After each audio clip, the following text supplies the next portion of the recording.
Hi everyone, this video is about the new Ohana 5-stringed ukulele.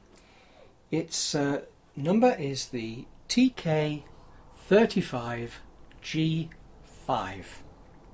Now last year I reviewed the prototype of this instrument and there was a lot of interest in it.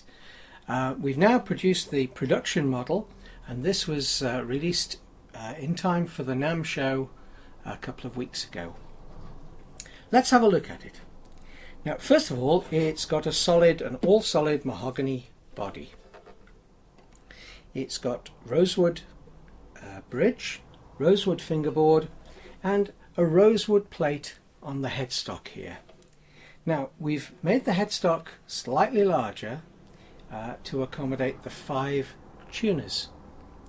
Now some people might be asking, why 5 strings? What's the extra string? Where is it? Well, we've got a normal A string, a normal E, a normal C string, but we've got a low G and a high G. Now some people agonize over whether to have a set of strings that have the low G or the high G. I personally favour the high G, and I've got that on most of my ukuleles. However, there are a lot of people who like to have the low G string. Now on this instrument you get both. I'm not saying you get the best of both worlds, but you do get a very interesting sound. You can't really play the strings individually. It is possible, I think, to play the high G, which is the first one that your thumb hits, something like this.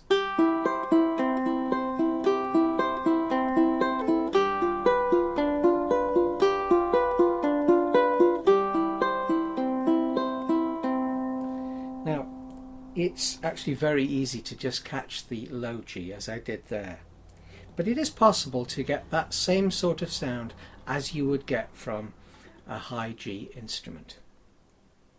So what's the purpose of it? Well, I think the main thing that you get is you get a very full sound. Have a listen to just some simple strums.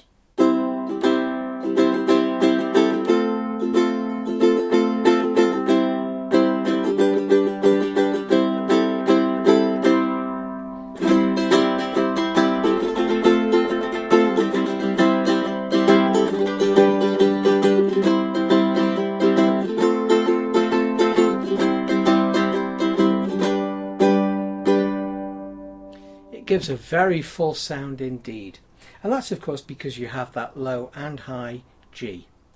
It's played nearly every time you strum because it's the first set of strings that your fingers catch as they go on the downstroke. Let's just look at the rest of the instrument before we go on. We've got a bone saddle, a bone nut. We've got nice open geared tuners. We've got the position markers on the 5th, the 7th, the 10th, the 12th and the 13th, and the 15th.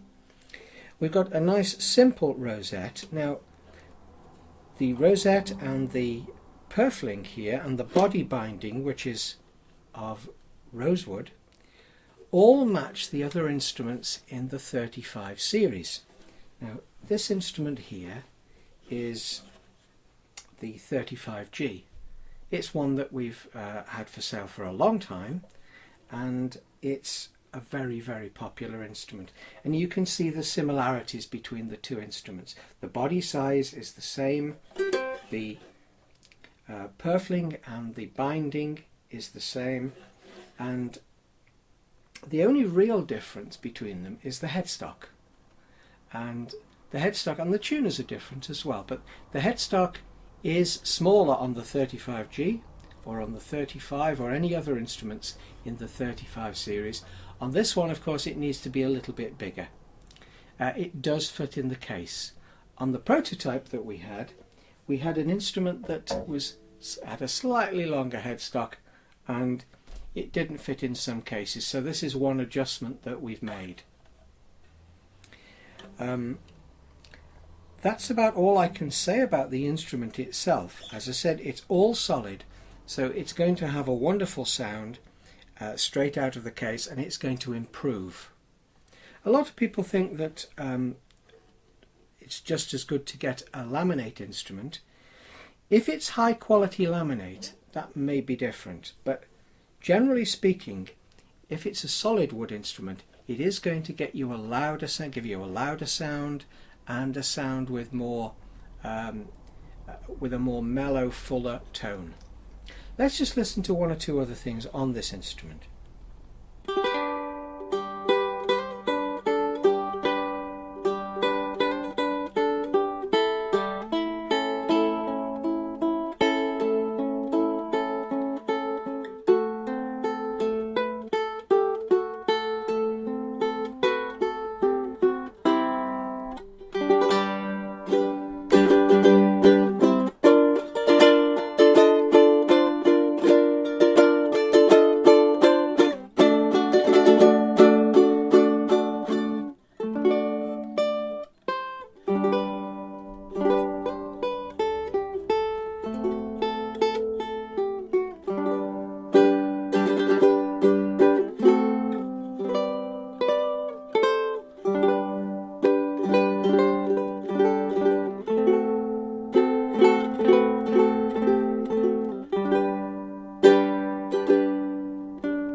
Slightly out of tune, I'm afraid. It's straight out of its box, so the strings will keep stretching for a few days. That's all I can say about it, I think. It may be an instrument that interests you. It may be of interest because you want a second instrument, something a little bit different. These are in the stores now, though of course not every store that sells Ohana ukuleles will have ordered one of these straight away. They're very, very new indeed. I think it's going to be an extremely popular instrument, this. Anyway, that's all I want to say today about it. I'll see you next time. Bye-bye.